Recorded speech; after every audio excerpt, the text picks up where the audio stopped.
युद्ध भूमि जल रही थी। धुएं ने आसमान को ढंक लिया था। थके हुए और घायल सैनिक बर्बाद लोगों की तरह मरते दम तक लड़ रहे थे। हर गिरते हुए साथी के साथ आशा कम होती गई। फिर ये हुआ, एक तेज रोशनी ने आसमान को चीर दिया। धुएं से भरे आसमान में एक दरार दिखाई दी, चमकदार और धधकती हुई। धरती कांप उठी। दोनों तरफ के सैनिक लड़खड़ा गए। डर ने पल भर के लिए उनकी नफरत को ढंक लिया। सभी की निगाहें आसमान की तरफ उठ गईं। रोशनी धड़क रही थी और बड़ी होती जा रही थी। यह एक प्रकाश स्तंभ था, नीचे हो रहे नरसंहार से परे किसी चीज का वादा। दरार चौड़ी हो गई, कल्पना से परे एक लोक की झलक दिखाते हुए। यह कोई प्राकृतिक घटना नहीं थी, यह वास्तविकता के ताने बाने में एक दरार थी। एक आकृति नीचे उतरने लगी, गिरते हुए नहीं बल्कि सरकते हुए, खुद रोशनी पर सवार। सूरज से भी ज्यादा चमकदार कवच ने आकृति को ढंक रखा था। हर इंच से शक्ति निकल रही थी। एक लंबा बहता हुआ केप पीछे लहरा रहा था, जो शुद्ध स्टारलाइट के धागों से बुना हुआ था।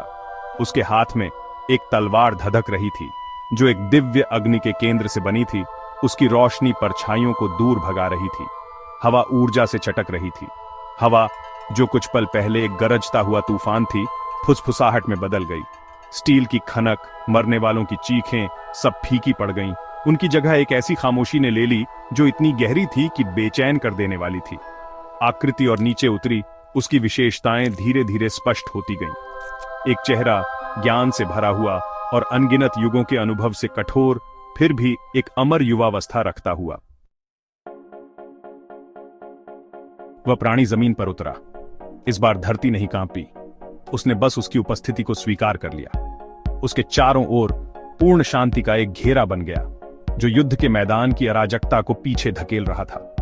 लड़ाई बंद हो गई। हथियार जमीन पर गिर पड़े, भुला दिए गए, क्योंकि सैनिक, दुश्मन और सहयोगी दोनों विस्मय और आशंका से देख रहे थे। आकृति से निकलने वाली रोशनी तेज हो गई, युद्ध के मैदान पर छा गई, जलती नहीं बल्कि शुद्ध करती हुई। हवा खुद गुनगुना रही थी, प्राणी की शक्ति से कंपन कर रही थी। यह इतनी विशाल दिव्यता का आभा मंडल था कि इसने नश्वर प्राणियों के क्षुद्र संघर्षों को बौना कर दिया।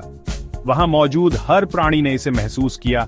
एक प्राचीन शक्ति, समय से भी पुरानी, सम्मान की मांग करती, आज्ञाकारिता की मांग करती।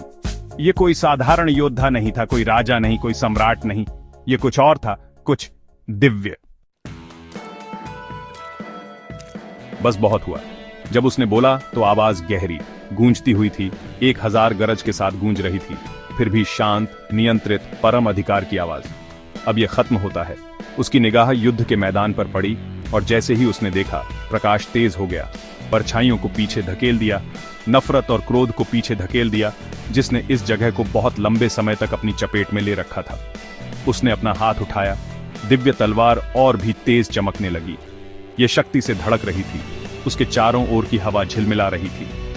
मैं इस क्षेत्र का संरक्षक हूं, अतिक्रमण करने वाले अंधेरे के खिलाफ ढाल, और मैंने तुम्हारी चीखें सुनी हैं। व्यवस्था होगी।